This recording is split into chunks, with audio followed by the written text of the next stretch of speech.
Bonjour à tous et merci d'être là. Déjà, je vais me présenter. Donc, Marie-Hélène Patoumati, je suis directrice de recherche au CNRS. Je suis directrice adjointe d'une équipe d'une UMR, ce qu'on appelle une équipe de recherche, qui est rattachée au Muséum et au Musée de l'Homme. Voilà.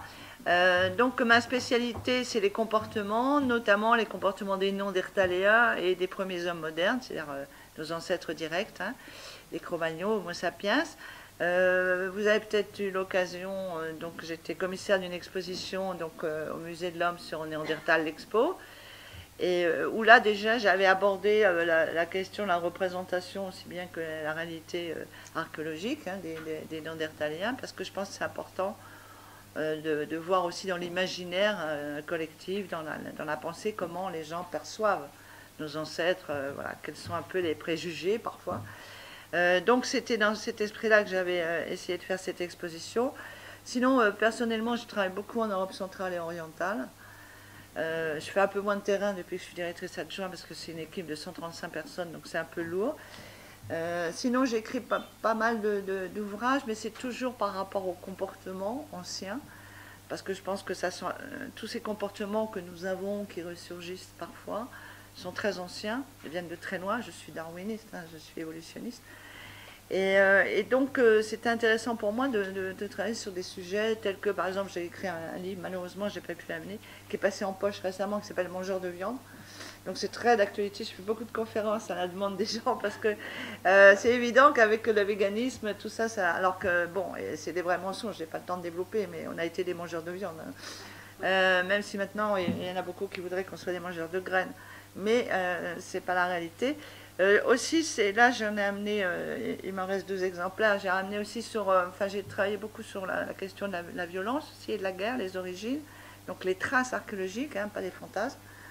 J'ai travaillé aussi, bien sûr, sur le Néandertal, je vous ai amené, sur aussi l'histoire du mammouth, qui est un autre personnage imaginaire, à la fois réaliste et imaginaire qu'est le mammouth, qui m'a permis d'aborder, alors là, l'aspect des explorations.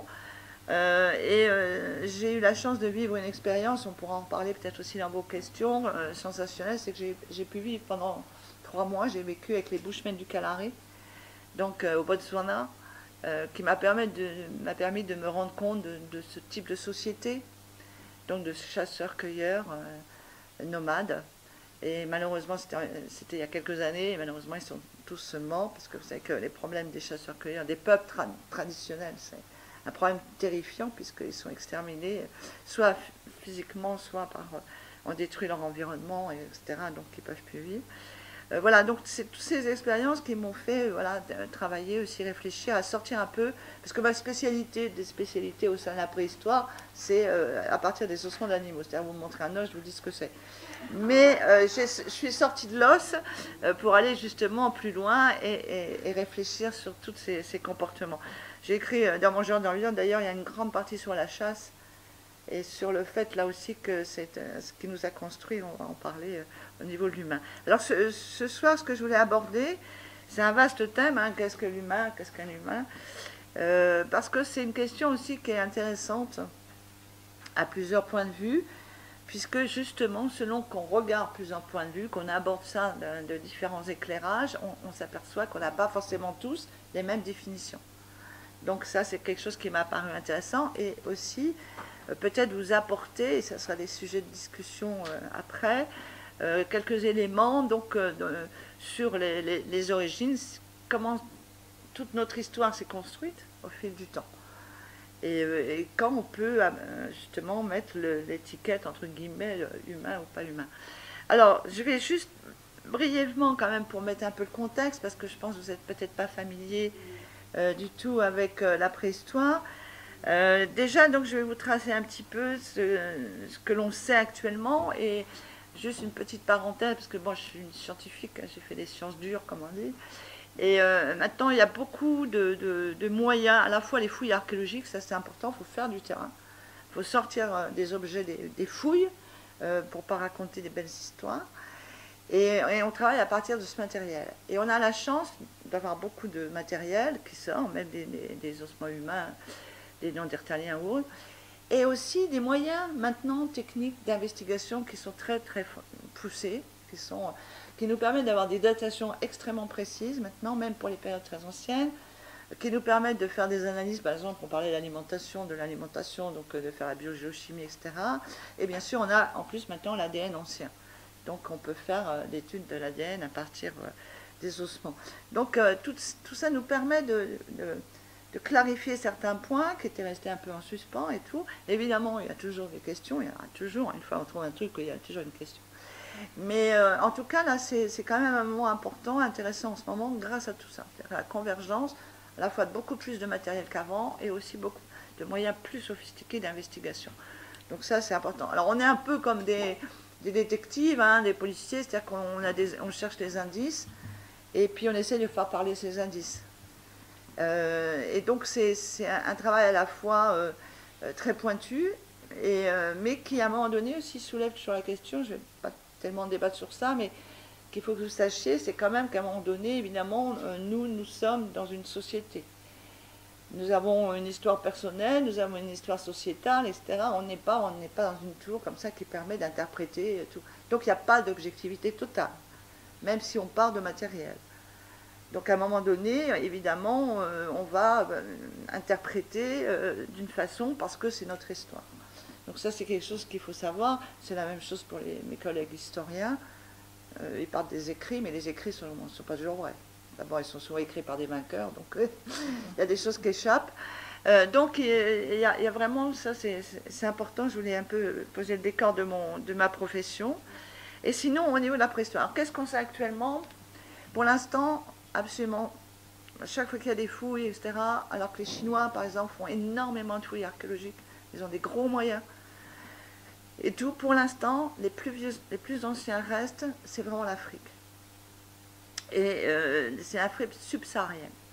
C'est-à-dire que là, on est actuellement une séparation entre les deux grandes lignées. Vous savez que nous avons, on va dire, un ancêtre commun avec les grands singes. C'est-à-dire que nous avons un ancêtre qui a donné, alors actuellement on tourne autour de 8 millions, 7 millions 5, qui a donné la lignée des grands singes, hein, c'est-à-dire chimpanzés, gorilles, orang-outans, et puis notre lignée. Donc, et cette séparation est à peu près vers 8 millions d'années, 7 millions 5, et en Afrique, dont vous avez peut-être entendu parler, Toumaï, Aurorine. Et puis, donc ça c'est important de voir cette longue durée. Et ensuite, on va avoir différentes espèces qui vont évoluer vers, c'est nous qui parlons, donc on va dire vers nous. Hein. Nous sommes un peu alpha et l'oméga, bon, ben, voilà, évidemment, comme c'est nous qui parlons. Mais aussi, ne pas oublier qu'il y a des branchements, ce qu'on appelle. C'est-à-dire qu'il y a des, par exemple, Lucie, que vous connaissez, c'est une branchement. Lucie, elle n'est absolument pas notre grand-mère. Ça, c'est faux. Elle est une branchement, c'est-à-dire qu'elle a divergé et elle s'est éteinte sans descendance. Donc ça, c'est intéressant à voir, parce qu'actuellement, nous sommes la seule espèce. Hein. Alors que toute notre histoire, il y a eu plusieurs espèces en même temps. Donc ça, c'est intéressant. Un point aussi important, c'est que de ces espèces, au départ, donc nous avons les plus anciens, la Aurorine, Toumaï, et puis après, on va avoir les célèbres australopithèques que vous connaissez tous, les paranthropes, qui sont très proches, et tout ça toujours en Afrique, et c'est à partir donc de ces souches, notamment d'une souche probablement d'Australopithèque gracile, qui va faire apparaître le genre Homo. Et ça, c'est un saut important, on va voir quand je vous parlerai des grandes innovations, c'est un saut important, parce que là, on rentre dans quelque chose au niveau biologique qui est plus près de nous, puisque c'est déjà dans le même genre qui s'appelle le genre Homo, puisque nous sommes des Homo sapiens, sapiens, hein, en tant que sous-espèce. Et donc ça, c'est intéressant aussi. Alors cette apparition, elle est à peu près, toujours en Afrique subsaharienne, elle a toujours à peu près vers 2,3, 2,5 millions d'années. Donc, si vous voulez, voilà, c'est clair qu'il y a une évolution assez lente, évidemment. Hein. Et donc, on a ça. Au niveau biologique, toujours, on va avoir après quelque chose d'intéressant. C'est qu'à partir de cette souche, il va y avoir là aussi différentes souches, dont une souche qu'on appelle les Homo erectus, dont vont partir là aussi différentes espèces. Mais ce qui est intéressant, c'est qu'avec les Homo erectus, c'est là que pour la première fois, ils vont quitter le berceau africain, ils vont quitter l'Afrique. Donc en Europe, par exemple, le plus ancien actuellement fossile européen connu, il a 1,8 million d'années, il a été trouvé donc en Géorgie, à Damissie, hein. Et donc ça c'est intéressant parce que là, pour la première fois, les humains vont s'émanciper donc de leur berceau, hein. Ils vont aller dans des continents inconnus, donc ils vont aller peupler l'Europe et peupler l'Asie. Et en Asie, ils vont donner ce qu'on appelle, vous connaissez peut-être, les pithécanthropes, les synanthropes, donc toute l'Indonésie et puis la Chine. Donc il y a ces sorties. Donc c'est ça qui est intéressant parce que là déjà, il y a quelque chose qui est marquant, c'est ces migrations, sortir de son confort, hein, de sa zone de connaissance, pour aller sur du terrain inconnu. Et donc ces migrations sont quand même très très importantes. Et puis il va y avoir après une autre migration qui va évidemment être quelque chose qui va mener jusqu'à nous, on va dire. En Afrique toujours va naître les ancêtres de notre espèce, c'est-à-dire Homo sapiens. Et c'est à partir de cette espèce qu'il va y avoir une seconde migration, on se situe vers 45 000 ans, 70 vers l'Asie, 45 vers l'Europe, donc de sapiens, et qui vont aller peupler l'Europe, l'Asie, là aussi, donc deuxième grande vague, et puis plus tardivement l'Amérique, hein, en passant par probablement par le détroit de Bering. Donc là, c'est intéressant de voir ces Homo sapiens, et là aussi, on avait jusqu'à présent une date qui était autour à peu près de 200 000 ans pour l'apparition des Homo sapiens en Afrique, et maintenant on vient de trouver au Maroc, c'est pas qu'on vient de trouver, c'est qu'on connaissait ces fossiles et on ne pouvait pas les dater, les méthodes n'étaient pas assez sûres, maintenant on peut les dater, et ces crânes en fin de compte, au Maroc, ils ont 300 000 ans. C'est-à-dire d'un seul coup on a pris un coup de vieux, on a pris 100 000 ans en tant qu'espèce de plus. Mais c'est toujours là au Maroc. Et là, c'est intéressant aussi de voir que cette conception est une conception, on va dire, occidentale. La conception des Chinois et des Japonais, des chercheurs, de nos collègues, eux, ils ont une autre vision. Eux, ils retournent à ce qu'on appelait avant le polygénisme. Là, c'est monogénisme. C'est-à-dire qu'on est parti, voilà, on est tous issus de... Et eux, ils disent, probablement que c'est pas comme ça, c'est qu'en fin de compte, la première migration, ils l'acceptent, qu'on soit parti vers 1,8 million d'Afrique, 2 millions d'Afrique, qu'on soit parti, et qu'on ait été en Europe et en Asie, ça ne les gêne pas, ils acceptent ça, évidemment, il faut bien qu'ils expliquent leur peuplement. Mais c'est pour eux, la souche Homo sapiens chinoise, c'est en Chine. Ils ne peuvent pas admettre, ils n'acceptent pas qu'ils descendent d'Homo sapiens qui viennent d'Afrique. Et c'est tellement vrai que, par exemple, tous les films qui montrent ça, tous les documentaires et tout, ils n'achètent pas. L'Odyssée de l'espèce, tout ça, ils n'achètent pas. Parce que pour eux, c'est vraiment, voilà, un Chinois, il est né en Chine depuis toujours. Voilà. Donc on dit ça avec humour, mais là, c'est même nos collègues chinois, c'est-à-dire que là, c'est même les scientifiques. Pour eux, c'est une évolution et ça change quand même pas mal la vue, parce que si on dit qu'on est tous issus d'une souche mère d'Homo sapiens, ou au contraire, qu'il y a en fin de compte plusieurs, hein, c'est le candélabre, voilà, que en fin de compte, il y a les sapiens africains, il y a les sapiens européens, il y a les sapiens asiatiques, ça ne fait pas exactement la même chose, et puis il y a des conséquences idéologiques et autres qui vont diverger. Donc voilà un petit peu au niveau des espèces, de la géographie, des déplacements de population. Et ça, c'est intéressant de voir qu'il y a pas mal d'espèces qui ont évolué, certaines se sont éteintes, et donc certaines, ou une, est arrivée, et c'est nous qui sommes actuellement en train de parler d'eux. Ça, c'est un petit peu pour vous dresser ça. Et alors, avant d'aborder la question comment nous on essaye de définir l'humain, je voudrais vous dire que cette vision dont je vous parle aujourd'hui, c'est la vision actuelle. Mais par exemple, la préhistoire est née au XIXe siècle. Au XIXe siècle, il y a deux périodes. Il y a une période avant 1859 et une période après 1859. Pourquoi 1859? C'est le livre de Darwin, hein, sur, bien sûr, l'origine des espèces, hein, et la sélection naturelle. Donc ça, c'est très important. Parce qu'avant, même s'il y a eu toujours des initiés, il y a toujours eu des savants qui voyaient autrement, qui ont été des précurseurs, comme Lamarck, que j'aime beaucoup, et tout, la conception était autre. La conception, c'était créationniste. C'est-à-dire que nous sommes pas du tout l'aboutissement d'une longue histoire, nous sommes nés comme ça, Sapiens a toujours été Sapiens. Ça, c'était bien sûr la vision créationniste. Nous étions tous des descendants des fils de Noé, voilà, il y avait une déluge, et on est des descendants du fils de Noé. Et donc ça marchait comme ça, il n'y avait pas, c'était l'époque, à part quelques, je vous dis, quelques savants qui étaient avant-gardistes, on peut dire. Et puis, pour expliquer, parce qu'il y a quand même les fossiles au 19e siècle et tout, c'est un grand siècle pour les naturalistes, il y a beaucoup de naturalistes. Déjà, ça commence à la fin du 18e, puisqu'il y a Linné et tout qui va nous faire une classification de la nature. Il va faire évidemment les règnes minéral, végétal, animal. Il va classer au sein des règnes animaux, il va nous faire un arbre comme ça qui monte des inférieurs, des espèces inférieures jusqu'aux espèces supérieures. Et même, on mettait des archanges, des anges, vous voyez, au-dessus de l'homme.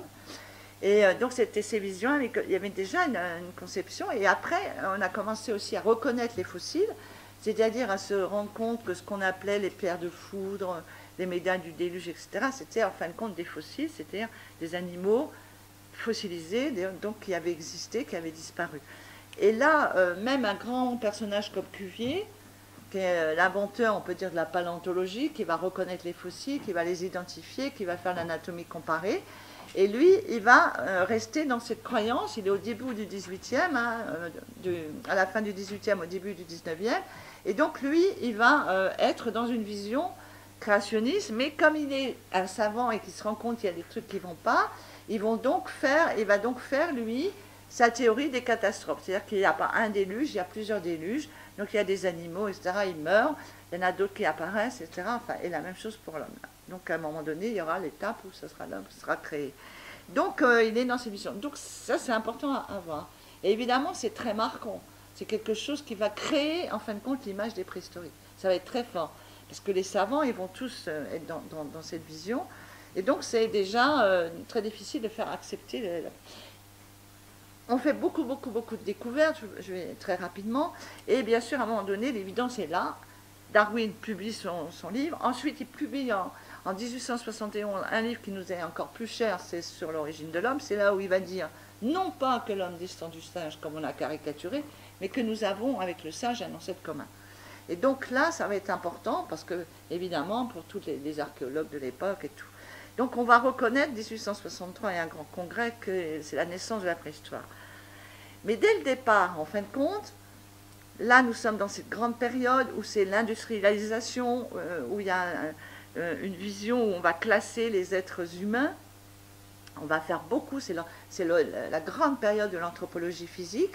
On va mesurer, donc on va mesurer tous les humains.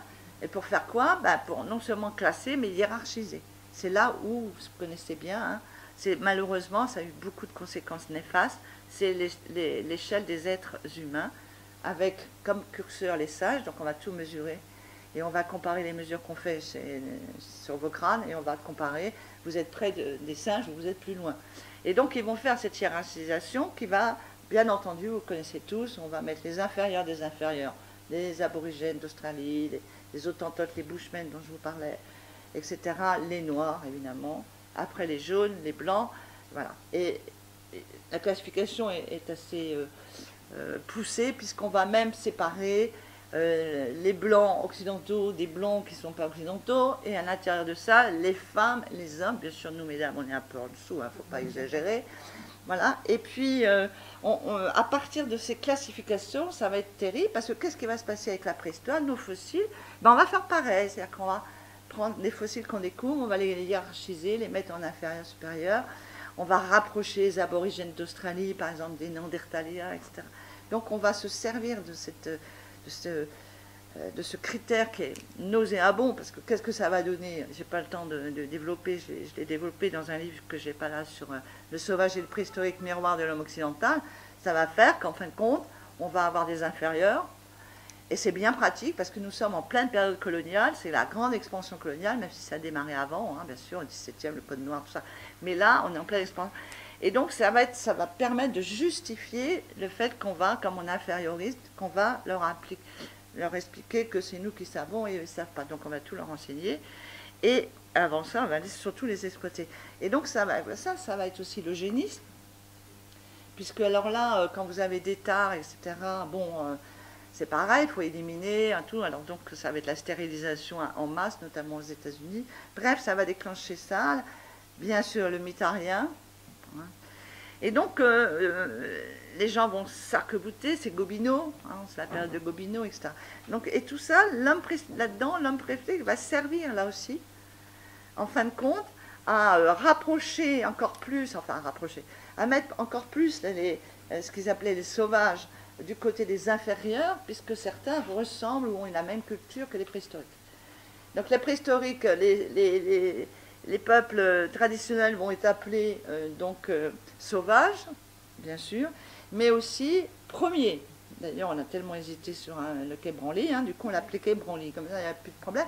Donc, alors, ils sont devenus premiers alors qu'ils ne sont pas premiers, parce que les hommes préhistoriques étaient premiers et ils étaient non civilisés, donc les préhistoriques sont devenus non civilisés. C'est-à-dire qu'ils ont un miroir un peu terrible. Et donc, ça c'est important parce que c'est pour vous dire que cette notion d'humain ou pas humain, elle est là, déjà la question. C'est-à-dire, comme on s'est interrogé, est-ce que justement les sauvages ont une âme ? Je vous renvoie à Valladolid, à la controverse de Valladolid. Ben là, c'est la même chose. C'est-à-dire que là, on est, qu'est-ce qu'un humain ? Voilà. Et ça, c'est intéressant parce que ça va nous imprégner, ça va imprégner très fortement toute la société et la vision des hommes préhistoriques. En plus, il va y avoir un autre paradigme très fort en même temps, c'est qu'on va hiérarchiser là aussi les cultures. Puisqu'on va avoir un paradigme très fort qui est l'évolution culturelle, l'évolution est en fin de compte unilinéaire et progressive. C'est-à-dire qu'on part du moins bien et on va jusqu'au mieux, parce que nous sommes évidemment le mieux. Hein. Il y a encore mieux après nous, mais ça on n'ose pas le dire, parce que si on suit leur problème. Donc, et en fin de compte, actuellement, on sait bien que tout ça est faux. C'est buissonnant au niveau biologique, c'est buissonnant au niveau culturel. Mais c'est la vision de l'époque. Et du coup, ce qui va se passer, quand on va faire les fouilles et tout, évidemment, on va faire la stratigraphie, hein, c'est-à-dire que les couches les plus anciennes sont plus profondes dans la fouille. Et donc, on va dire tout ce qui est plus profond est inférieur à ce qui est au-dessus, etc. Donc, on va classer aussi les humains dont je vous ai parlé tout à l'heure, dont l'homme de Néandertal, qui est quand même le prototype du racisme, si je puis dire. Et donc, il y a vraiment cette classification aussi au niveau culturel, sur le déclin. Donc ça, c'est un point que je voulais vous dire, parce que c'est quelque chose qui me paraît important de remettre toujours dans les contextes. Donc, on est dans ces contextes, on est dans ces visions. Et on l'a porté très longtemps jusqu'au XXe siècle. Très longtemps. Et parce que, en fin de compte, c'était cette vision toujours de penser que le fusil, c'est mieux que l'arc. Ah bon, et pourquoi c'est mieux que l'arc? On ne sait pas, mais c'est une vision. C'est-à-dire que toutes les progressions technologiques sont mieux, sont plus modernes, etc. Et en fin de compte, tout ça a conduit là aussi à des types de sociétés, à des dérives aussi de comportement, bien sûr, pour inférioriser l'autre en disant, bah, regarde, les chasseurs-cueilleurs en ce moment qui sont les aborigènes ou en Amazonie, c'est pas grave, on peut les tuer les Indiens. Hein. On n'a qu'à demander à Bolsonaro. Donc, on est encore marqué, certains en tout cas sont encore marqués par ça. Alors, qu'est-ce qui se passe? Là, revenons à notre question, qu'est-ce que l'humain? Alors, on va attaquer une première définition qui est une définition de biologiste, de naturaliste, d'anthropologue physique, si j'ose dire, et qui va regarder qu'est-ce qui nous différencie. Alors, je ne vais pas tout faire en détail, c'est des petits détails, mais il y a des grosses choses. La grosse chose très importante, c'est la bipédie permanente. La bipédie permanente, par rapport à nos cousins les singes, nous, on a une bipédie permanente. Et ça, c'est très important, parce que la bipédie, qu'est-ce que ça va faire? Ça va faire qu'on va se redresser, pas pour regarder au fin fond de la savane, ça, c'est une vision, voilà. Mais c'est surtout ce que ça va faire, c'est permettre la libération des mains. Hein, parce qu'avant, elles servaient à la locomotion, et même encore, chez les gorilles, par exemple, qui marchent comme ça, etc. Donc ça va nous libérer les mains. Et on voit quelque chose de très intéressant, c'est qu'on va voir, alors après c'est comme l'œuf et la poule qui fait quoi? On va voir d'un seul coup, cette libération des mains va entraîner un développement du cerveau. Le développement du cerveau va redévelopper l'habileté avec les mains, donc la fabrication, on va en parler après au niveau culturel. Donc ça va être quelque chose qui est important, parce que qu'est-ce qu'on voit au niveau de l'évolution? Il n'y a pas que la taille à la limite, c'est pas grand-chose de grandir. Bien sûr, on est un peu plus grand, un peu moins, mais il y a de tout, il y a une grande variation dans la taille des humains, depuis toujours. Donc c'est vrai qu'il y a une augmentation. C'est vrai que les australopithèques, à 80 cm, 1,10 m, bon, c'est pas très grand. Mais sinon, très vite, c'est le genre Homo, on a des tailles qui sont raisonnables, 1,30 m, 1,40 m, voilà, 1,50 m. Mais par contre, ce qu'on voit très net, c'est l'augmentation de la taille du cerveau. C'est-à-dire qu'on va partir avec les australopithèques 330 cm3 au niveau du cerveau. Et puis on va arriver, alors Néandertal, c'est lui qui bat tous les records avec 1700 cm3, mais nous les sapiens, c'était fossile à peu près 1600-1550. Et même maintenant, nous, il y en a qui sont un peu moins hauts, enfin, on ne va pas discuter de la taille du cerveau, parce que, évidemment, ce qui compte aussi, c'est l'organisation du cerveau.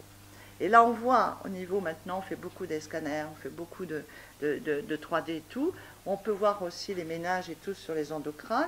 Et on s'aperçoit qu'il y a non seulement une augmentation de la taille, mais aussi une augmentation, évidemment, des circonvolutions, hein, donc du réseau, si vous voulez, cérébral. Et ça, c'est le plus important. Parce que si nous, mesdames, comme nous avons un cerveau inférieur au niveau capacité des hommes, on dirait qu'on est moins intelligente. Ben non, hein. Donc c'est qu'il n'y a pas que la taille du cerveau. Donc il y a ça qui augmente et on voit que tout ça augmente. Et ça, c'est quelque chose qui est intéressant. Et pour certains collègues qui s'arrêtent sur ça, pour eux, dès que on est bipède, il y en a certains, permanents, je précise, hein, permanents, et tout, on rentre déjà dans la grande famille des humains. Ce qu'on appelle les hominidés, les hominides. Voilà. On est déjà dans ça. C'est la première taille. Après, d'autres vont dire c'est la taille du cerveau. C'est-à-dire qu'ils vont dire non, on ne peut pas considérer à ce moment-là, tu mets les gorilles avec, tu mets les grands singes en même temps que les australopithèques et tout ça. Donc, si tu les mets les autres, tu les sors et que tu mets les australopithèques dans ça, on ne va pas comprendre puisqu'ils ont la même taille du cerveau. Donc, pour eux, ça va être plutôt avec l'apparition du genre Homo. C'est plutôt là que les biologistes vont mettre l'apparition du genre Homo, donc au niveau biologique. Mais comme vous le savez, l'homme n'est pas que biologie, et au contraire, il est tout à fait autre chose que biologie. Hein. Donc, l'autre versant, un peu moins naturaliste, un peu moins fonctionnaliste, va être plus culturel, plus comportement, vont regarder, essayer de définir à partir des innovations. Quel est notre parcours là aussi? On voit qu'il y a des grandes phases, des grandes périodes qui sont formidables. Revenons à cette fameuse libération des mains. Qu'est-ce qu'on va faire avec les mains? On va pouvoir faire plein de choses.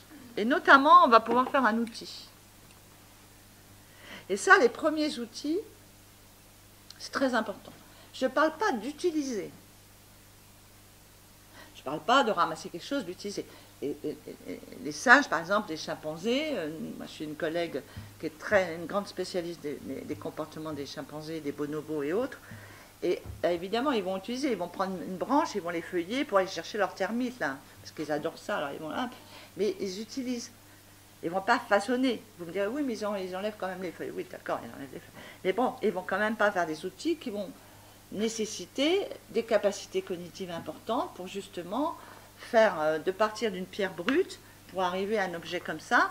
Il y a toute une chaîne opératoire, ça veut dire que dans le cerveau va dire les gestes qu'il faut faire. Et en plus, ces outils, et on va en avoir plein, c'est-à-dire qu'ils vont être refaits, c'est-à-dire qu'il y a quelque chose, ce n'est pas le hasard. Donc ça, c'est important. Alors ces outils, c'était vraiment, pour certains, c'est vraiment la définition de l'homme, c'est-à-dire que c'est à partir de là, dès qu'il y a fabrication, c'est-à-dire dès qu'il y a utilisation de l'environnement, la connaissance pour aller ramasser des cailloux et savoir qu'à partir de cette pierre brute, je peux faire un outil, ça va être ça la définition pour eux de l'humain. C'est-à-dire que là, à ce moment-là, on sent de nos sympathiques cousins pour être différents. Donc ça, c'est une position qui est intéressante. Et là, nous avons une grosse surprise ces dernières années parce que on avait quelque chose de sympathique. On avait 2,8 millions, c'était l'apparition du genre Homo, 2,5 millions, l'apparition des premiers outils. Et patatrac, on a fait des fouilles qui ont sorti autre chose, ils ont sorti des outils bien façonnés, hein, et qui sont à 3 millions d'années, avant l'apparition du genre Homo. Flûte, ça veut dire que parmi les australopithèques, nos ancêtres, eh ben, il y en a qui ont taillé des outils. Alors là, mince, dans ça, d'un seul coup, là, ça devient compliqué. Donc, si on se base sur ça, vous voyez, l'humain, il a pris, là, il recule aussi, il a pris aussi un petit coup de vieux. Donc ça, c'est intéressant de voir, selon justement les phénomènes culturels, ce que ça peut modifier. Pourquoi à un moment donné, pourquoi on a eu, si je me mets dans cette ancestralité, besoin de faire les outils? Parce que nous sommes démunis face à la nature par rapport à d'autres prédateurs. Parce qu'à cette époque, nous sommes des chasseurs-cueilleurs, normal, même les plus anciens, on est des prédateurs. On prélève tout ce dont on a besoin dans la nature. Hein. Voilà, pour s'habiller, après, plus tard, pour s'habiller, etc. On est obligé de prendre la nature. Donc on est des prédateurs. Mais nous, contrairement aux autres prédateurs, on n'a pas de griffes, on n'a pas de crocs. Donc, si je veux commencer à manger, par exemple, je trouve des charognes, des carcasses et tout, qui viennent d'être tuées, si je suis un australopithèque en Afrique et tout, je veux manger un peu de viande, mais je fais comment? Donc, voilà, ça va être un peu difficile. Donc, là aussi, c'est intéressant parce que, évidemment, que cette nécessité va entraîner ce façonnage de l'outil, mais l'outil lui-même va changer les comportements. Parce que grâce à ces outils, on va faire plein d'autres choses. Je vais pouvoir aller couper des branches, je vais pouvoir les corser, je vais pouvoir... Enfin bon, bref. Donc tout ça est très lié, et ça c'est très important. Donc c'est un point important, c'est le façonnage des outils. Il va y avoir quelque chose aussi très important qui va modifier même le physique, la morphologie, ça va être la domestication du feu. Là c'est pareil, il est probable qu'au cours du temps en temps, des larves de volcans, des feux de brousse, etc. Donc on a pu utiliser le feu, etc. Mais savoir le faire, le produire et le reproduire. Et là, les témoignages pour nous, c'est pas seulement d'avoir des zones brûlées, parce que là, ça peut être plein d'incidents différents, c'est d'avoir des foyers. Et là, c'est très tardif. 500 000 ans, les plus anciens actuellement, traces de foyers, c'est 500 000 ans. Donc, vous imaginez tout ce temps aussi passé sans feu. Alors que le feu, la domestication du feu, c'est quelque chose d'incroyable, parce que ça va tout bouleverser les comportements. Ça va modifier la nature de l'homme. Physiquement, déjà, on va perdre un peu de la robustesse au niveau, bien sûr, de la mandibule et du maxillaire. Pourquoi? Parce que les muscles, ce qu'on appelle les masséters, hein, eh ben, ils étaient très développés, parce que pour manger la viande crue, pour manger des herbes coriaces et tout ça, c'était quand même... voilà, donc on était un peu robuste. Hein. Et là, on va avoir une gracilisation, donc il y a un changement. Sans parler probablement aussi qu'au niveau de l'intérieur, si j'ose dire, ça va beaucoup changer, parce que déjà, vous avez des choses qui vont être plus assimilables, plus facilement assimilables par la cuisson, etc. Ça va augmenter aussi l'éventail des ressources, parce qu'il y a des aliments, il y a des plantes notamment, c'était toxique, vous le faites cuire, c'est plus toxique, etc. Donc le feu a une importance grande et modifie, mais aussi les comportements, puisque vous n'êtes plus tributaire du jour et de la nuit. Donc c'est fondamental. On a parlé de la cuisson des aliments, mais la lumière, donc ça c'est vraiment important. L'autre point, c'est la chaleur. Là aussi, ça va beaucoup changer les conditions de vie. L'autre chose aussi, c'est l'éloignement des prédateurs. Parce qu'à l'époque, l'homme, il n'est pas tout seul comme prédateur. Hein. Vous avez des bêtes robustes là, et qui sont là, des carnivores qui sont là, attentifs, si j'ose dire, à la moindre écartèle de l'homme, et pour lui sauter dessus. Donc, là, ça va être aussi un moyen de chasse. C'est-à-dire qu'on va pouvoir utiliser ça pour rabattre du gibier, etc. Donc c'est le fait fondamental. Et surtout, le foyer. qu'est-ce qu'on fait autour du foyer? On mange. Mais en mangeant, qu'est-ce qu'on fait? On discute. Donc là aussi, c'est quelque chose de très, au niveau sociétal, qui est très très important. Donc on en reviendra sur justement aussi l'aspect social. Donc ça, c'est quelque chose d'important. Et en même temps, dans ces périodes-là, on va devenir de grands chasseurs. C'est-à-dire que là, j'ai pas mon livre sur mangeurs de viande, mais c'est là où on va avoir, parce que la viande, les protéines animales ont été un moteur, un catalyseur pour l'humanisation, c'est-à-dire l'évolution biologique de l'homme. Ça a été très important parce que le cerveau est un gros consommateur d'énergie. Donc, il faut lui fournir beaucoup d'énergie. Et dans certaines régions comme en Europe, parce que je vous le rappelle, en Europe, c'est les alternances de glaciation et d'interglaciation, et bien là, il y a des moments, le végétal, il n'y a pas de noix, il n'y a pas de noisettes, il n'y a rien du tout. Là, c'est des plantes. Alors, c'est pas avec 3 baies que vous allez avoir des protéines. Donc, il y a, ou des champignons, ça n'apporte pas grand-chose en protéines. Donc là, la viande a été importante.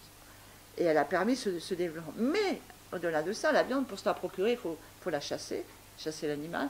Et donc, la chasse, là aussi, c'est un fait sociétal extrêmement important, parce que ça a permis là aussi de développer des aptitudes physiques, mais aussi, pareil, 2 autres aspects, c'est de permettre de développer des qualités, à mon avis, qui sont fondamentales, c'est-à-dire la coopération, parce que quand vous allez cueillir 3 plantes, vous pouvez être tout seul avec votre enfant, vous allez cueillir 3 plantes. Mais quand vous chassez un mammouth, il vaut mieux être plusieurs. Donc, il y a la coopération, donc, et surtout aussi, qui est très très important, c'est qu'il faut préparer la chasse.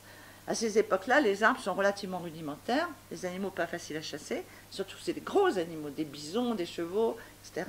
Donc, il faut faire marcher sa tête, les stratégies et tout. Et donc là, il va y avoir vraiment l'utilisation de toutes ces connaissances, la coopération, et une fois qu'on a tué cet animal, on va le partager. Plus que les végétaux, à ces périodes-là, c'est l'animal. Autour de l'animal, le partage, c'est quelque chose de très fort. Et en même temps, va se nouer, parce que l'homme, à ces périodes-là, est dans la nature, est un être de nature. Comment faire pour tuer son frère? Et là, j'ai beaucoup insisté dans mon bouquin sur Mangeurs de viande sur cet aspect-là, parce que c'est un aspect qui explique pourquoi dans tout, j'ai fait beaucoup d'ethnos, pourquoi dans toutes les sociétés chasseurs-cueilleurs traditionnelles, il y a des rites de chasse. Avant, pendant, excuse-moi, etc., je t'ai tué, mais j'ai besoin de nourrir ma famille, et après. Donc c'est très ritualisé. D'abord, en plus, il n'y a pas de massacre. À cette époque-là, il n'y avait pas de massacre non plus. On tue juste le nombre de bêtes qu'il faut. Et ce qui est très intéressant, probablement que ça a amené tous ces rituels. Et au-delà de ça, le partage et tout. Et qu'est-ce qu'on fait autour du feu? On raconte des histoires de chasse. Donc là aussi, c'est fédérateur. Voilà, on discute, ça crée des mythes, parce que souvent on raconte après, il a tué un mammouth, après ça va être un gros mammouth comme ça, après ça va être 15 mammouths. Bon, voilà, on sait tout ça, comment le processus se met. Et donc on va créer comme ça tout un tas de mythes, et aussi, bien sûr, de ces histoires de son clan, de sa tribu. Et ça, c'est très important. Donc, vous voyez, cette chasse, donc, et c'est à peu près aussi dans ces périodes-là qu'on va voir ces grands sages développés. Donc, c'est quand même un tournant assez important. Ça, c'était ce que je peux appeler les inventions, les grandes innovations. Il y en a d'autres au sein de ça, mais on ne détaille pas, qui sont de l'ordre technique, des savoirs et des savoir-faire de subsistance, de comportement de subsistance. Parce qu'à partir de l'animal, c'est un ensemble de ressources, il va tout tirer, il va savoir faire des vêtements, il va savoir tailler les os, il va savoir utiliser les os comme combustible, bref, tout va être récupéré, utilisé. Mais ce qui est intéressant aussi, c'est que, en même temps, donc il y a aussi l'aspect, pas que technologique, sociétal. Alors l'aspect sociétal, le fait qu'on puisse mettre en évidence qu'il y a de la coopération, qu'il y a du partage, c'est important. Mais aussi, on a mis en évidence, notamment chez les Néandertaliens, en tout cas à partir des Néandertaliens, c'est très, très visible. Donc les Néandertaliens, c'est 350-400 000 ans, ça disparaît vers 35 000 ans. c'est quelque chose qui est important, c'est la solidarité et l'entraide. Pourquoi? Comment on le sait? Eh bien, je vais vous expliquer, c'est très simple à comprendre. On étudie les squelettes, et par exemple, je suis en train de regarder, là, un squelette d'un homme, un néandertalien, découvert à Shanidar en Irak, etc. Qu'est-ce que je constate sur son squelette? Qu'il a un bras en moins. Et que ce bras, en fin de compte, on voit le départ de l'humérus, et c'est un moignon, c'est-à-dire qu'il avait un bras en moins de naissance. Et le gars, il a 45 ans, c'est un vieux. Donc, ça veut dire que toute sa vie, quand il est né, dans ces petits groupes, hein, on estime que c'est entre 30 et 50 personnes dans la tribu, dans le clan, c'est important quand même que tout le monde soit en bonne forme, hein, quand même. On croit, enfin c'est nous qui disons ça. Parce qu'en réalité, eux, eh ben, ce qu'ils ont fait, ils l'ont pas tué à la naissance. Voilà. Ils l'ont même pas aidé, parce que qu'est-ce qu'on s'aperçoit? Il a utilisé ses incisives comme main qui lui manquait. C'est-à-dire qu'il a travaillé comme font les Esquimaux, les peaux et tout ça avec ses dents. Donc, il était utile aussi dans ce groupe. Mais il n'a pas été... Voilà. Et qu'est-ce qu'on s'aperçoit d'autres choses? Des pathologies. En travaillant, on fait beaucoup de paléopathologie. Par exemple, on s'aperçoit qu'il y en a un, il avait un abcès tellement phénoménal qu'il a perdu ses dents et tout, il ne pouvait plus s'alimenter. Et là aussi, on voit la cicatrisation et tout, qu'il n'a pas été tué le jour où il ne pouvait plus s'alimenter. Les autres membres du clan l'ont alimenté, l'ont aidé à s'alimenter. Voilà, ça c'est la chapelle aux saints, c'est le vieillard, comme on dit, de la chapelle aux saints. Bon, et donc il a été pendant plusieurs années, pareil. On a d'autres squelettes, on voit qu'ils ont des handicaps qui touchaient les pieds. Il y en a un qui a même été amputé. Donc, là c'est pareil. À un moment donné, il faut l'aider à se déplacer, parce que ce sont des nomades, ils font 2 grandes migrations dans l'année. Donc tout ça, tous ces indices nous montrent qu'en fin de compte, il y avait ça. Et ça, au niveau de l'humain, enfin pour moi en tout cas, ce sont des indices qui sont très importants pour justement dire, là on est vraiment dans quelque chose de typiquement humain, de ce que nous on définit en tout cas d'humain. Il y a ces qualités, et c'est pour moi cet altruisme, cette entraide et tout, cette solidarité, quelque chose qui pour moi est un facteur qui marque l'humain. Et ça pour l'instant, on en aura peut-être qui vont faire reculer là aussi dans le temps, ça on les a surtout à partir des Néandertaliens, donc surtout à partir de 400 000 ans, où là on a vraiment quelque chose qui est assez fréquent, on va dire, de ce comportement. Mais probablement qu'avant il y avait de la coopération aussi et tout, c'est peut-être aussi parce qu'on n'a pas trouvé les fossiles avant. Mais toujours est-il que ça, pour moi, c'est ces caractères, c'est des caractères typiquement humains. D'autres chercheurs vont, pour eux, avoir une définition encore plus restreinte de l'humain. C'est de dire, en fin de compte, oui, tout ça c'est bien, c'est quand même des comportements de subsistance, parce que même la coopération, c'est une question de subsistance, que si tu t'entêtes, tu peux être pris par les bêtes, tout ça, donc il faut être en société, etc. Comme le font d'ailleurs les grands singes, ils se mettent en société pour éviter les prédateurs. Eux, c'est l'apparition des pensées métaphysiques. Pour eux, ça, là, c'est top, c'est vraiment l'humain. Alors, c'est une difficulté parce que qu'est-ce qui montre qu'il y a des pensées métaphysiques? C'est lorsqu'on trouve des sépultures. Bien sûr. Les sépultures, on enterre ses morts, là on trouve des tombes, on trouve des fosses, il y a des squelettes et tout, il a enterré ses morts. Bon. Et ça, c'est Néandertal et les sapiens sont au Proche-Orient, donc on est à 140 000 ans, les premières sépultures. Oui, mais il y a un problème là. Parce qu'il y a plein de papes qui n'ont jamais enterré leurs morts et qui ont des rites funéraires. Ben oui. Ben bien sûr. Donc vous avez, il y a des rites par exemple, vous avez le fait de mettre ce qu'on appelle les sépultures en des temps, mais voilà, le culte des ancêtres, on met le squelette dehors, etc., on laisse décharner, et puis on fait une cérémonie, etc., mais on n'enterre pas. Alors des fois, ce qu'on fait, et ce qu'a fait d'ailleurs Néandertal, il a déjà pratiqué ce culte, c'est-à-dire qu'on prend le crâne, par exemple, et on le ramène chez soi. Mais voilà, mais ça, donc s'ils ont fait ça, on ne le voit pas forcément. S'ils ont été endocannibales, parce que j'aurais pu, c'est un peu choquant, mais le cannibalisme, c'est typiquement humain. Parce que le cannibalisme commence, les plus vieilles traces, c'est 800 000 ans, c'est Atapuerca 800 000 ans, c'est Homo antecessor, donc c'est en Europe. Et on a les premières traces de cannibales, peut-être avant ça existait, mais en tout cas les premières. Et là, le cannibalisme, c'est très varié, on pourrait faire tout un sujet sur ça. Et il y a, dans le cannibalisme, l'endocannibalisme, ça veut dire que je vais manger un bout de ma grand-mère. Voilà. Et ça, c'est un rite funéraire. Donc, on ne peut pas on peut dire que les pensées métaphysiques, enfin, le fait d'avoir des rites funéraires, de penser enterrer les siens, c'est clair que ça, c'est typiquement humain. Mais notre difficulté, c'est de la dater. Si on prend les sépultures, c'est 140 000 ans. Si on prend l'endocannibalisme, je peux le faire remonter bien avant. Donc, c'est quand, c'est où. En tout cas, c'est vrai que ça, c'est important. Et que, en tout cas, au niveau des preuves absolues, comme la sépulture, pour l'instant, c'est 140 000 ans. Donc, vous voyez comme quoi, c'est toujours un peu délicat. Alors, juste une petite parenthèse pour vous dire aussi des choses surprenantes, moi qui travaille beaucoup sur les Néandertals. On a quelque chose d'exceptionnel, c'est qu'ils enterrent leurs fœtus, des fœtus.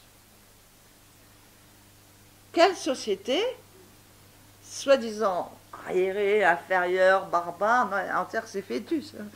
Donc, ça c'est intéressant aussi, il a enterré des fœtus. C'est-à-dire qu'en fin de compte, dans leur concept de leur cosmogonie, tout, pour eux, c'est une vie même à venir, même qui n'est pas allée à terme, était importante. Parce que ce sont des petits groupes. Hein. On n'a pas de sacrifice humain, au sens propre, hein, à ces périodes-là.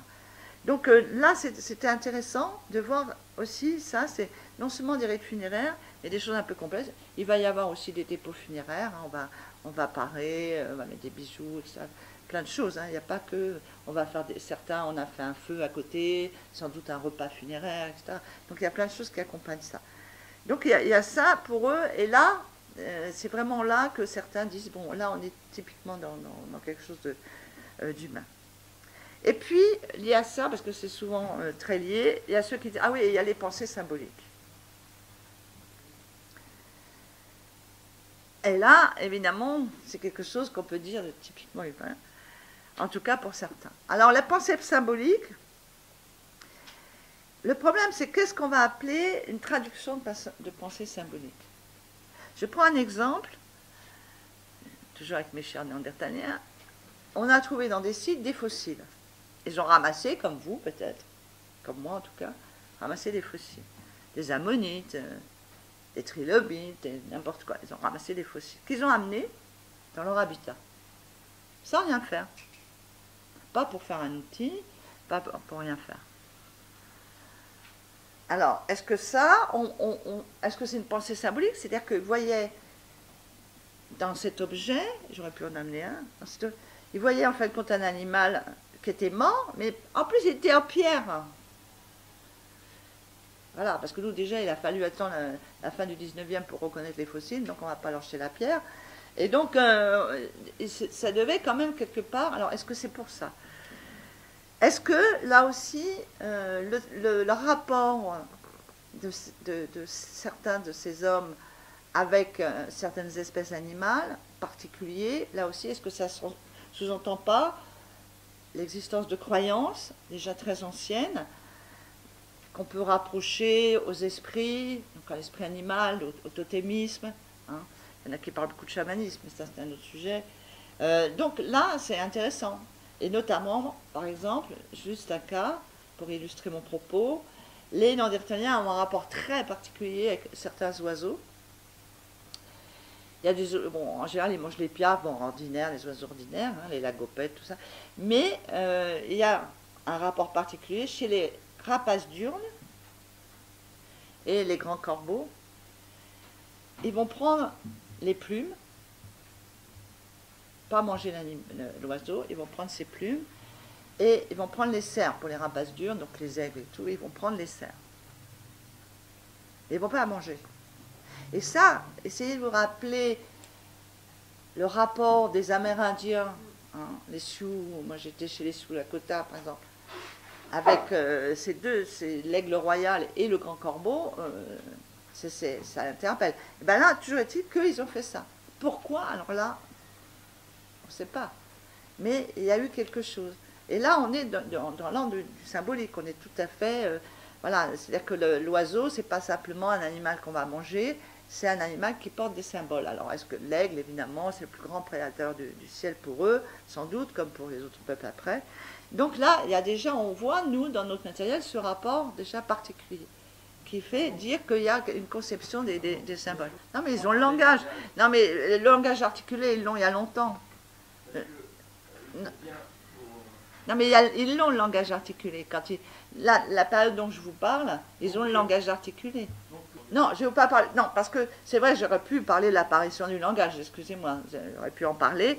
C'est vrai qu'on a beaucoup discuté sur l'apparition du langage, et au niveau, si vous voulez, de ce que l'on peut savoir actuellement, et aussi grâce notamment à l'ADN, on sait que les Homo erectus, probablement, et en tout cas les Néandertaliens et les premiers Homo sapiens, ils avaient un langage articulé. Parce qu'ils ont, par exemple, ils ont des gènes qui chez nous sont associés au langage articulé, et surtout ils ont toute la capacité pour parler. C'est-à-dire qu'ils ont le palais creux, ils ont le cerveau suffisant, ils ont les zones de Broca, de Wernicke, etc. Donc pour moi, oui, j'ai oublié, parce que pour moi c'est évident que là, la période dont je vous parle là, c'est clair que là ils ont le langage articulé. Et donc c'est seulement assez tardivement, je vous l'accorde, qu'on va avoir apparaître les symboles, enfin tardivement, parce que je suis géologue, donc tout est... Mais qu'on va voir apparaître ces symboles.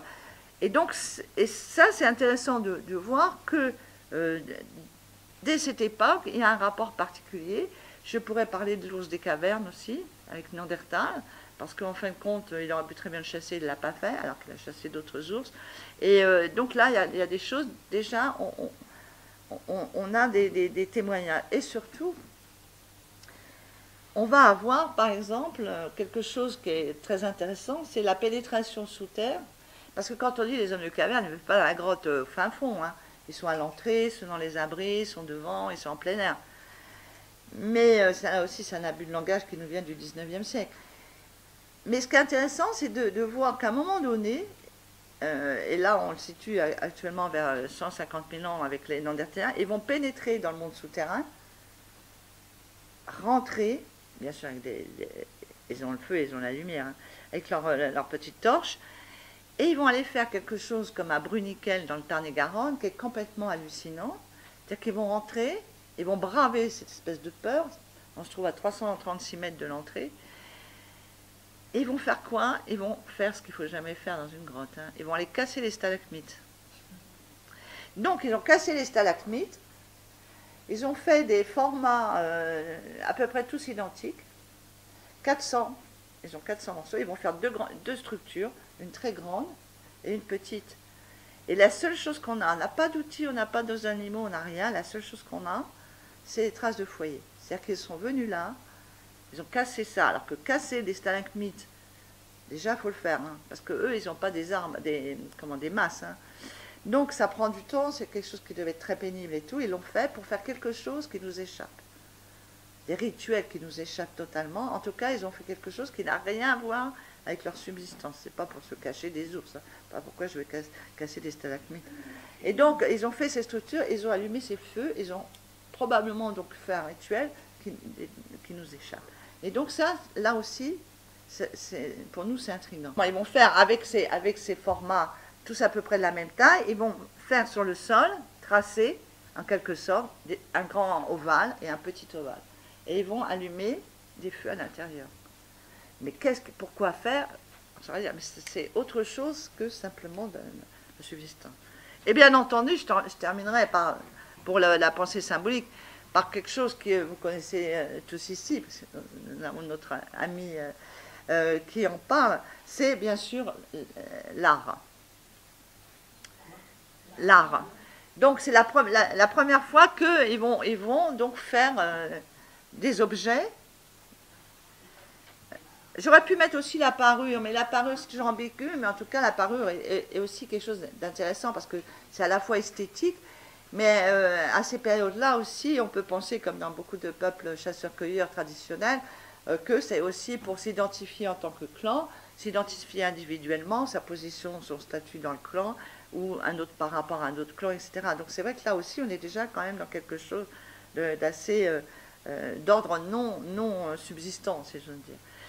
Mais revenons à l'art, et là, pour certains, bien sûr, ça c'est quelque chose typiquement humain, et on va avoir de l'art mobilier, parce qu'on pense toujours à Lascaux, mais il y a l'art mobilier aussi, c'est-à-dire qu'il va y avoir des statuettes, ils vont faire des statuettes des animaux, et ils vont faire, bien sûr que vous connaissez tous, ils vont faire des Vénus. Donc des statuettes féminines. Alors les plus connues, évidemment, c'est celles qui sont très plantues, avec des gros seins, des grosses fesses, des grosses cuisses, tout ça. Mais je peux vous dire qu'il y a toutes les sortes. Hein, il y en a des longilines, ça dépend où vous êtes. Hein, si je suis en Russie, c'est pas les mêmes. À Malta, par exemple, ils ont même des anoraks, les Vénus. Elles ont un gros anorak, comme ça, elles sont comme en capuchonné. Donc elles n'ont rien elles ne montrent rien. Voilà, elles sont toutes dans leur anorak. Voilà, et puis il y en a, bon, il y a la petite tête de Brassampou, il y a une multitude, il n'y a pas seulement des grosses Vénus, des grosses femmes. Donc ça, c'est quand même intéressant de voir cette variété d'objets. À Malta, oui, Malta, en Sibérie. Voilà. Et donc on en a un peu partout de ces objets, et ça c'est intéressant. Et donc, si on prend l'ancienneté, si avec les nouvelles datations, la plus ancienne elle est aurignacienne, donc là on est avec Homo sapiens, hein, et on se situe, on va dire, 35 000 ans. Il y a 35 000 ans. Mais il va y avoir aussi, bien entendu, sur les parois des grottes, des représentations, alors soit gravées, soit peintes, etc. Et là c'est intéressant, pour tout cet art pariétal, paléolithique, hein, parce que là je suis dans tout ce qu'on appelle période chasseur-cueilleur, donc c'est le paléolithique, il va y avoir, en fin de compte, pas uniquement, mais énormément, des animaux, et des grands animaux. Hein. Pensez à Lascaux, pensez à Chauvet, etc. Donc ce sont des grands animaux. Et ça c'est intéressant parce que contrairement à ce qu'on verra plus tard, je parle dans les périodes historiques, où toutes les civilisations vont tourner autour des astres, voyez, la lune, le soleil va prendre beaucoup d'importance, l'eau, etc. Là, c'est l'animal. Tout tourne autour de l'animal. C'est vraiment quelque chose de frappant. Et à côté de ça, il va y avoir les représentations humaines, très peu marquées en tant que vraiment figuration. Ça va être surtout des abstractions, si j'ose dire. Par exemple, des vulves gravées, quelques phallus, pas beaucoup, mais sur des vulves. Voilà, et bien sûr aussi les mains. Donc on est dans ce registre-là, mais c'est l'animal. Et en plus, les gros animaux. Il n'y a pas de végétal quasiment. Donc, et ça, c'est quelque chose d'une donnée très importante pour essayer de comprendre leur cosmogonie. Tout tourne autour de l'animal. Et là, évidemment, pour beaucoup, c'est clair que quand on fait l'histoire de la préhistoire, je finis juste ma phrase, quand on fait l'histoire de la préhistoire, c'est clair que quand on va reconnaître Altamira, hein, en 1902, il y a un grand préhistorien à l'époque qui s'appelle Cartaia, qui était contre, qui disait non, c'est pas possible que ces hommes, toujours dans les préjugés, hein, que les hommes préhistoriques ne seront pas capables de rien, et il refusait d'admettre qu'Altamira était une grotte ornée, etc., peinte par des préhistoriques. Et là, il fait son mea culpa, il l'appelle comme ça, en 1902. Et donc, il va falloir, vous voyez, attendre là aussi pour cette reconnaissance, parce que c'est un art qui est tellement un art abouti que beaucoup pensent que c'est pas possible. Parce que là, on est avant la domestication des plantes, par exemple, et des animaux. Donc là, on est dans un monde tout à fait différent. Donc, je ne sais pas s'il l'avait ou pas, parce qu'il voyait pousser des plantes aussi, mais en tout cas, ça, malheureusement, on n'a pas d'indication. Là, on ne sait pas, on ne peut pas montrer ce qu'ils pensaient, pourquoi ils le faisaient, pourquoi ils enterrent leurs morts. On ne peut pas. Parce que déjà, c'est important pour nous, ça montre qu'il y a une différenciation entre, voilà, le fait qu'ils ne sont pas comme les autres animaux, eux, ils enterrent, etc. Donc il y a quelque chose d'intéressant, mais après, de savoir exactement le pourquoi, ça c'est difficile. Et au niveau de la peinture, actuellement, il y a un grand débat, parce que, justement, ça, c'était le fer de lance, là, pour ceux qui défendent le fait qu'un humain, c'est là où je veux en venir, n'est que Homo sapiens. Que tout ce qui est avant Homo sapiens, ce ne sont pas des humains. Et alors là, ça devient compliqué pour ceux qui défendent tout ça, parce qu'il y a plusieurs choses qui ont bouleversé toutes ces visions.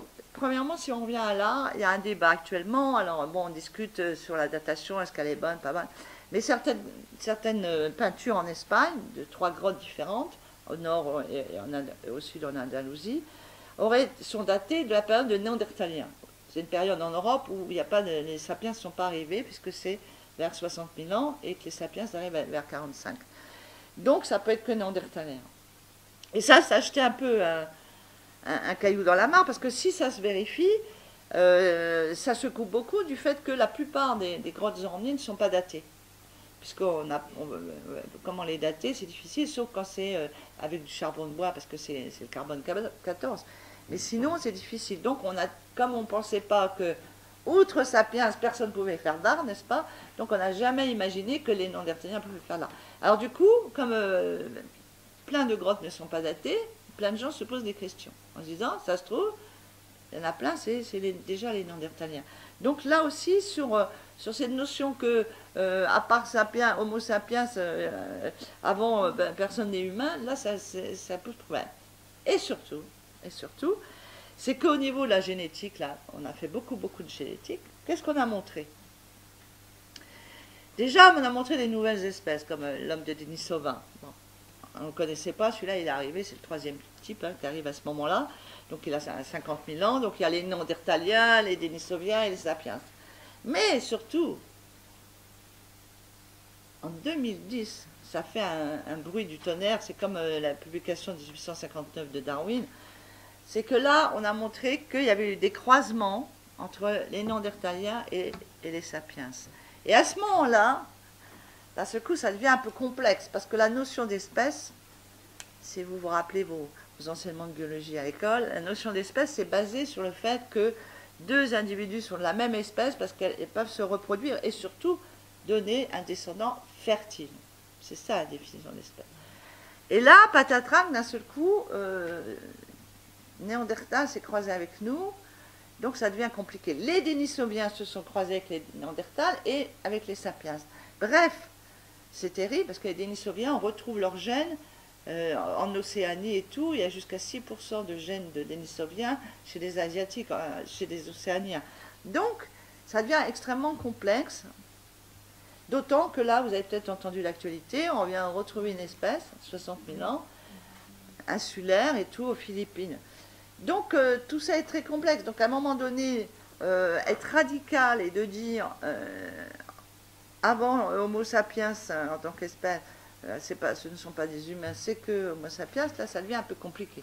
Parce que d'un seul coup, on remet en cause, et il y a 2 écoles. Moi, je fais partie de l'école qui pense qu'il y a, à ces périodes-là, une seule espèce qui comprend Néandertal, Sapiens et Denisoviens. Ça serait, comme c'est nous qui parlons, ça serait Homo, donc Homo sapiens, sapiens, Homo sapiens néandertalensis et Homo sapiens denisovien, je ne sais pas comment on l'appelle. Donc tout ça, en fin de compte, c'est qu'un degré. Hein, ça serait donc c'est le grand débat actuel. Tout ça pour vous dire que cette définition de l'humain, quand on regarde sur du temps long, hein, on s'aperçoit qu'elle n'est pas facile à situer. Elle n'est pas du tout facile parce que, évidemment, on ne peut pas revenir. Malheureusement, on n'a pas de la machine à remonter le temps pour aller voir entre eux, comment ça se passait, qu'est-ce qu'ils se disaient, quelle était la complexité de leur mythe et tout. On sait que probablement ils avaient des croyances très anciennes, mais lesquelles, sur quoi ça reposait. Après, là, on raconte des belles histoires. Mais pour nous, ça serait bien si ça existait, cette machine. Mais voilà, en tout cas, on a plein de données, et selon les scientifiques, en fin de compte, certains vont être plus naturalistes, d'autres plus culturalistes, mettre à différents... voilà. Mais la question est, je ne suis pas sûre qu'il faille la poser en ce sens. Parce que si on se la pose, alors à ce moment-là, moi je vais vous en poser une autre. C'est comment vous allez, comment vous pensez, là on était dans l'ancien, on va finir sur le récent, que pensez-vous du post-humain et du transhumain? C'est-à-dire qu'à un moment donné, à partir de quand on va se transformer à un tel point qu'on peut appeler espèce différente, un post-sapiens par exemple. Parce que c'est bien ce dont il est question actuellement. Actuellement, nous allons, alors moi je vais vous effrayer, mais moi je pense que de toute façon, dans quelques années, dizaines d'années, pour être gentil, il n'y aura plus d'animaux. Je m'entends par plus d'animaux, il n'y aura que des zoos, des parcs, voilà. Et puis bien sûr tous nos animaux parasites, là, les pigeons, les mouettes, tout ça, et puis et bien sûr nos compagnons familiers. Mais il n'y aura plus. Donc déjà, on va être dans un autre monde. La nature sera plus ce qu'elle était, elle va être complètement transformée. On est en train de se transformer par les nanoparticules. Donc déjà, on se transforme totalement. On les mange, on les voit pas, on les mange, on les respire, etc. Donc on est en train de muter. Et donc on sera autre. Et ces autres qui seront à ma place dans X années, qu'est-ce qu'ils vont parler? Ils vont mettre dans la longue chaîne, nous.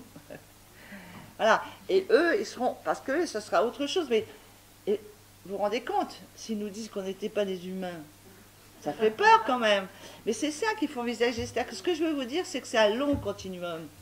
C'est-à-dire que on a toujours ce défaut de penser que nous sommes l'aboutissement de la lignée, que nous sommes les meilleurs, qu'avant c'était zéro, mais non.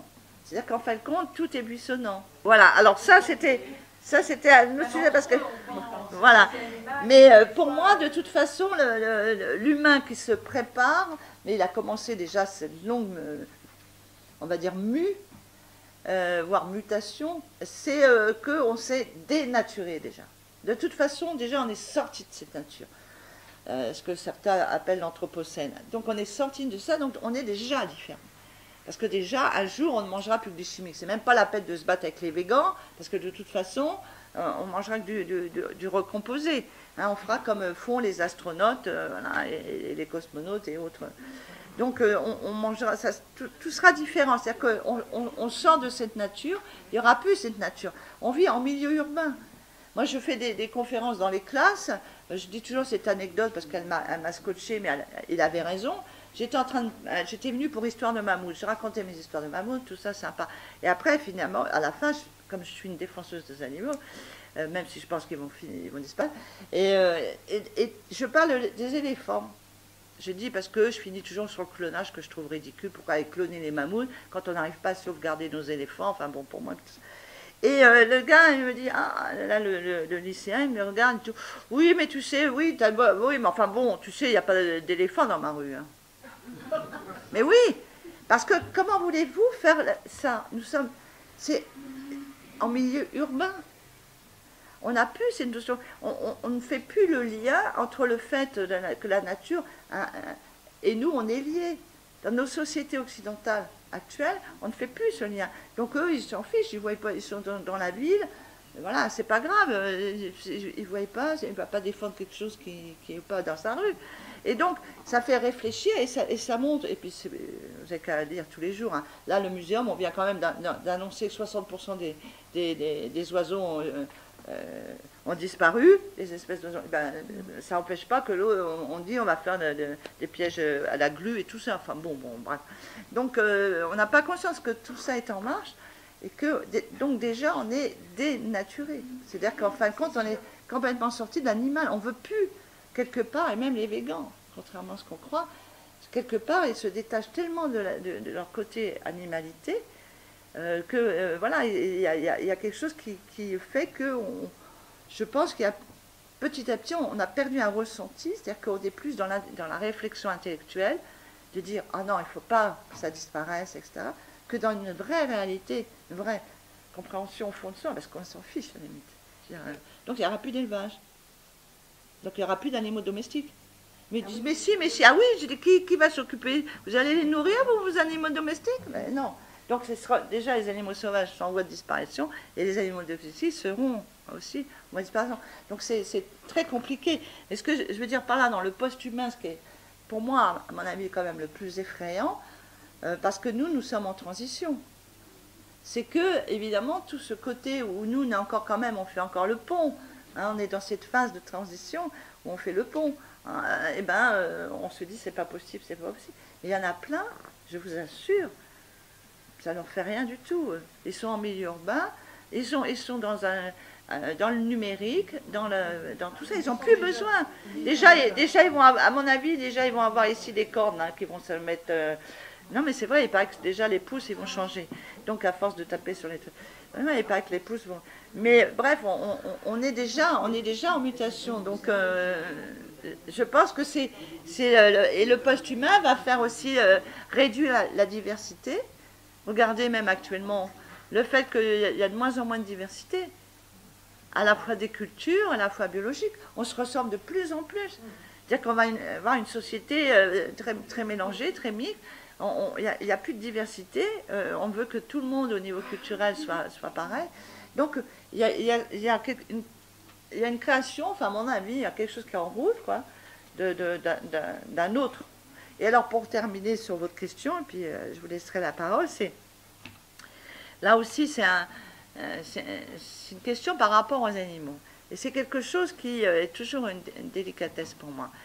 Parce que je suis une grande défenseuse des animaux. Enfin, je lutte contre la souffrance animale. Ça, je trouve que c'est notre société, c'est la honte. La honte, ça, je ne comprends même pas qu'on puisse... Enfin, on le fait avec les hommes. Alors, vous me direz, ça gêne pas les animaux. Il y en a, c'est pareil, tout ça. Bref, mais... Sauf que il y a quand même quelque chose... Je suis obligée de m'arrêter à un moment donné, c'est qu'actuellement, j'adore les grands singes. Hein. C'est moi qui essaye de sauver les grands singes, pas eux. Vous voyez ce que je veux dire? C'est-à-dire que la limite entre eux et nous, c'est que c'est moi qui pense comment les sauver eux. Eux, ils font rien. Ils se laissent massacrer, ils ont en ce moment une perte de leur environnement, ils ne bougent pas. Vous voyez ce que je veux dire? C'est-à-dire que leur grande intelligence dans plein de choses, leur savoir dans plein de choses, il y a quand même, à un moment donné, c'est limité.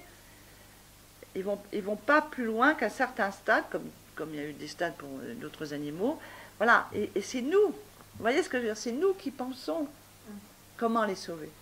C'est nous qui, dans l'autre sens malheureusement, qui les mettons en cage. Vous voyez ce que je veux dire? C'est-à-dire qu'il n'y a pas une construction. Là, regardez les oiseaux, les espèces qui disparaissent, tous les insectes qui disparaissent, ils disparaissent. Et puis je pense que ça serait pas mal parce que justement certains qui pensent qu'il y a des inférieurs et des supérieurs, n'est-ce pas, et qui mettent des mots dessus, vous voyez ce que je veux dire, soit des races, soit des ethnies, et là ils seraient surpris, parce qu'en fin de compte, qu'est-ce que va montrer l'ADN? C'est que quand vous remontez loin, et ben vous avez forcément... sans remonter bien entendu aux Australopithèques, mais vous remontez à des populations et tout, et là vous dites, ah, zut alors, enfin je dis, c'est eux qui parlent pas pour l'instant. Donc à la limite c'est intéressant, parce qu'à un moment donné, vous savez, on se retrouve, hein, donc il n'y a pas de... Il n'y a pas besoin d'ADN, on ouvre et on est tous pareils à l'intérieur. Exactement. Et en d'autres termes, relativiser les idéologies. Oui, parce que bien sûr. Mais comme a dit Nougaro, hein, quand on ouvre le sang d'Armstrong, il est rouge comme le mien. Voilà. Mais oui, c'est ça. Le sang est rouge, même chez les Noirs. Bah, c'était un apartheid, un défenseur de l'apartheid, un blanc virulent. Et en fin de compte, il a fait son test ADN et il avait du sang noir, du sang zoulou. Si je cette boutade, puisque nous sommes au milieu qui connaît cette notion, ça peut aboutir à une haine de soi. Ben oui, voilà. Ah, oui.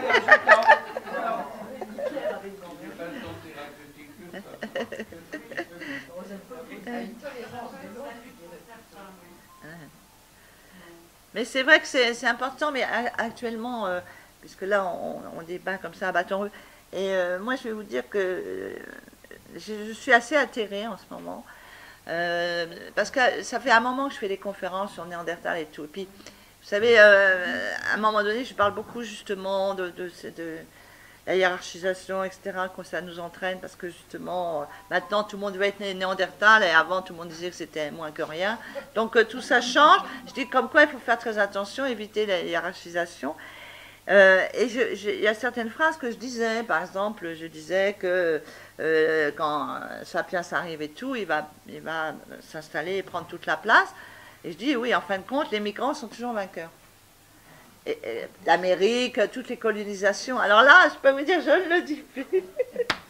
et quand j'arrive, alors je ne le dis plus parce que je sens une chape de plomb, là, je dis, oh là là. Et puis, voilà, je dis, bon, je ne dis plus ça. Et surtout, quelque chose qui va glacer le sang, là, encore pire, c'est que quand je dis, bon ben voilà, les Néandertaliens, à un moment donné, en tant que civilisation, parce qu'on a des gènes, donc pour moi, je pense qu'on est la même espèce, en tant que civilisation, elle a disparu, comme beaucoup de civilisations, remplacée par d'autres civilisations. Et les gens, à la fin, certaines personnes viennent me voir en me disant, oh là là, madame, vous avez tout à fait raison, hein. Vous voyez, c'est ce qui va nous arriver. Parce que nous sommes les Néandertaliens et on va être remplacés. Et c'est des choses, on sent, alors que c'est des gens qui viennent écouter une conférence sur ça, sur le thème de Néandertal, la préhistoire, et ils sont dans ça. Voilà, et puis il y a des trucs très drôles, c'est que maintenant il y a plein de gens qui veulent, on parlait tout à l'heure de revenir au paléo, mais la cuisine paléo, enfin tout paléo, tout le monde veut revenir à ça, et ça montre que, parce qu'ils n'aiment pas ce qu'ils sont devenus, ils n'aiment pas ce qu'est devenu le sapiens violent, et madame parlait tout à l'heure de la violence, les chiens, maintenant c'est surtout la violence qui est en ce moment, et donc ils disent, je voudrais être autre. Et c'est que ça fait réfléchir, ça fait réfléchir. Hein. Voilà. Et ça fait réfléchir parce que c'est quelque chose de quand même un peu triste, quelque part, de ne pas aimer ce qu'on est devenu, parce que c'est quand même nous qui faisons ce que l'on devient, non? Enfin, pas. Mais enfin, on essaye. Mais c'est intéressant de voir comment les gens, là, sur 10 ans de conférence, je vois comment les gens changent, les questions qui sont posées, etc., les inquiétudes et tout. Et il y a même des choses très drôles. Il y avait sur Internet, par exemple, il y a un groupe qui s'était déguisé en néandertalien, comme si on pouvait se déguiser en néandertalien, parce que pour moi, il nous ressemble quand même assez. Enfin bref. Et puis il y avait marqué Sapiens Go Home.